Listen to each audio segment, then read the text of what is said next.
Кара сууда 24 жаштагы келин сабалганын айтып чыкты. Милиция иликтеп жатат. Жана башка жаңылыктар түрмөгү видеого лайк басып, Манас ТВ каналга катталып, акыркы жаңылыктардан кабардар болуп туруңуз. Кара суу районунда сабалган келиндин иши иликтенип жатат. Бул тууралуу Ош облустук ички иштер башкармалыгынан кабарлашты. Маалыматка караганда 2-декабрь күнү Кара суу райондук ички иштер башкармалыгына 2000-жылы туулган келин арыз менен кайрылган.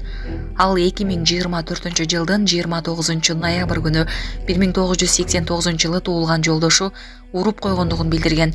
Бул факты каттуу калынып, тергөөгө чейинки текшерүү иштери башталган.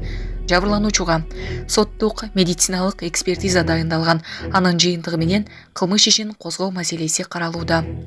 Жабырлануучу келинге коргоо ордери берилген. Эми ешке качып чыккандан кийин өнөмдү эмне кылды да? Таяк эң чоң балама таяк алып кел деди. Таяк алып келди. Мени биринчи урду, мени бир жамбашыма урду, мына эмеси бар. Жамбашымдан кийин мына жагыма урду. Ургандан кийин апам мынтип калганда кол эме болуп калган. Анан уже апамды урган. Көз эки бөлүнүп кетти. Мындай арак бар эле. Мен аракка бутум кичине болуп калганда мен жылып кеттим. Апабыздын расстояние, апам менен экөөбүздүн расстояние алыс болуп калган үчүн апам мен жака келем деген, ол мени урам деп келе жаткан, апам мага келип калганда уже апамды уруп баштады. Мага вообще көңүл бурбаган жок. Таяк менен канча жолу урду? Көп жолу. Көбүнчө саныга урду, санынан бияка урду. Таяк сынып калды. Таяк сынып калгандан кийин экинчи таяк сынып ортосун үчкө бөлүндү. Ошо үчкө бөлүнгөнгө чейин урду. Таяк сынганга чейин урду апам. Бакырдым. Урматтуу биздин тергөөчүлөр, мына урматтуу биздин тергөөчүлөр, урматтуу биздин Садыр Жапаров, урматтуу биздин Камчыбек Ташиев, мына ушундай кайненеси менен келинини чуук сунганча урган. Апаңга айт, апаң заявлениясын кайтарып алсын, болбосо сүлүктүңө барып, атаң менен акаңды эмип турам. Мына акаңдын үйүнө барып, орукчан акаңды, балдарымды өлтүрүп кетем. Өлтүрүп камалып кете берем мени деди. Анан мен машинада келатканда жазды. Мага айтты, ушинтип аз жазбасаң мен ушул жерде сени өлтүрөм деди. Баары мен балдарды сага бербеймин, башка эм кылбайм. Азыр жазып чыгып боптур дедим, мен баары жазып кайра кайтарам деп эме кылдым. Коркуп, анан мен чыгаргандан кийин не дедим деди, ушундай деп атам десем, айта турган болсом мен айткан сөзүм менин чын экенин билесиң. Мен баары өлтүрөм, камалсам камалып кетем, баары өлтүрөм деди. Жазып чыктым, үйгө келдик. Үйгө келгенден кийин силер мени каматам дейсиңер, мен эч кимден коркпоймун. Наркотиктер дамытып урду. Кичине ууруп турду. Уже эртеси күнү укол алган жөнөдүм. Келсем мас келип, мен до конца дедимби, до конца. Милицияга берем десең эмне дейт? Милицияга берем десем, до конца дедим. До конца. Апаң, сен апаңа айт. Апаң больницага жатып алыпты. Бирөө чалды бизге. 11-лерде чалды түнкү. Апаң больницага жатып алыптыр го, күйөө баласын деди.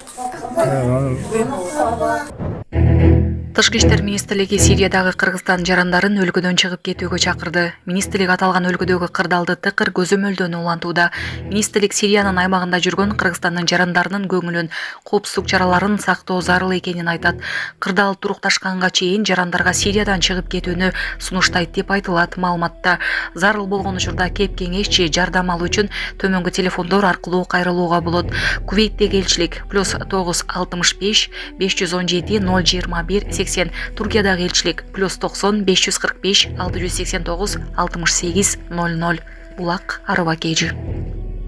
Урматтуу Москва шаарындагы мекендештер, эгерде сизди тиш оорусу тынчсыздандырып жатса, анда сизге Умбем клиникасын сунуштайбыз. Стоматология заманбап техникалык каражаттар жана материалдар менен камсыздалган. Жогорку даражадагы адистер өз ишинин сапатына кепилдик беришет. Хирургиялык стоматология, тиштерди кооздоп калыбына келтирүү, кандай гана оор абалдагы тиш болбосун, оорутпай алып салабыз, жулабыз. Тиштерди кесипкөй чеберчиликте, гигиеналык тазалоодон өткөрөбүз. Брекет системабыз да бар, имплантация жасайбыз. Протездөө, металлокерамика, цирконий жана башка түрлөрдү колдонуу менен сиз каалаган сапатта тиштериңиздерди оңдоп түзөп, салып жана тазалап беребиз. Биздин дарек Москва шаары, ВДНХ метросу, Кондратюка көчөсү 2, байланыш номеру +7 925 103 22 55.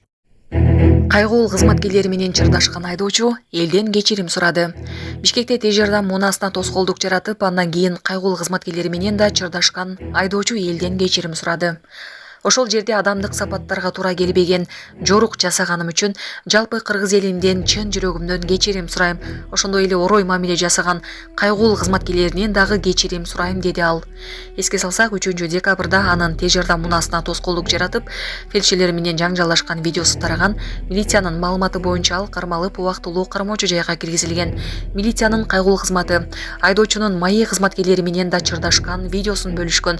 Кармалган айдоочу 4-декабрда майда бейбаштык боюнча күнөөлүү деп табылып, 4 суткага камакка алынган. Булак Супер KG. Саламатсыздарбы, урматтуу кыргыз элим. 3-декабрь 24-жылы саат 13 чамасында Лавиненко Московский кезишинде болгон окуя боюнча жана скорый тез жардам муунасынын кой бербегендиги үчүн жалпы кыргыз эли үчүн кыргыз эли менен кечирим сурайм. Мектептерге араб тилин киргизсе кандай деп ойлойсуз? Депутат мектептерде араб тилин окутууну сунуштады. Бүгүн 10-декабрда Жогорку Кеңештин укук тартиби, кылмыштуулук менен күрөшүү жана коррупцияга каршы аракеттенүү боюнча комитетинин жыйынында депутат Бакытбек Марипов мектептерде араб тилин окутууну сунуштады. Депутаттын айтымында араб өлкөлөрүндө эмгектенген, окуган кыргыз жарандары көбөйгөндүктөн араб тили керек болууда. Мектептерге араб тилин киргизсек кандай болот? Башка орус, англис тилдерин окуп жатышат. Ал эми жогорку окуу жайларга барсаңыз, Кытай, Корей тилдерин үйрөнүп жатышат. Динден тышкары эле араб тилин мектептерге сөзсүз түрдө киргизүү керек. Себеби биздин жарандар араб өлкөлөрүнө барып иштеп, окуп жатышат, деди депутат Марипов. Ал эми дин иштери боюнча мамлекеттик комиссиянын жетекчиси Азамат Юсупов мектепте араб тилин киргизүүгө эч кандай чектөөлөр жок экенин билдирип, аталган маселе боюнча билим берүү министрлиги менен дин иштери боюнча мамлекеттик комитет карап чыгуусу керек экенин айтты. Президент Караколдогу аскер бөлүккө 30 жол танабас тапшырды. Президент Садыр Жапаров Каракол шаарындагы Байсар уулу Кадыреке атындагы аскер бөлүгүнө 30 даана жаак үлгүсүндөгү жол танабас унааларын тапшырды. Мамлекет башчысы бул техника аскерлердин мобилдүүлүгүн арттырып, оперативдүү мүмкүнчүлүктөрүн жакшыртууга белгиледи.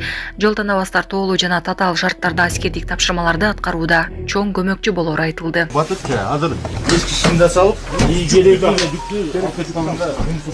Проходимость жакшы да бул. жакшы. Тоолуу райондордо.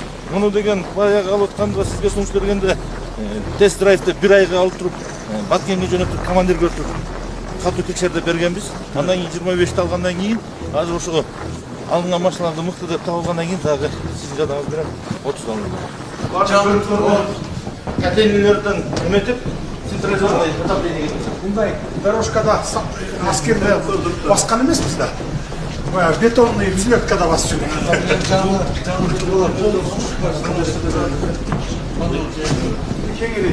Бияк центрге жаш чөкейлерден жакын саба өтчү. Жаш чөкейлерге. Алатой аянтындагы башкы балатынын чырагы 14-декабрда жандырылат. Бул тууралуу Бишкек мэриясынан билдиришти. Балатынын чырагын жандыруу аземи саат 18:30 болот. Мэриянын маалыматына караганда быйыл Алатой аянтындагы сейилдөөчү аянт кеңейтилип, эс алуучу жайлар дагы түзүлдү. Балдар үчүн мастер класстары жана муз тебүүчү аянт жаа уюштурулат. Мындан тышкары тамак аш зонасы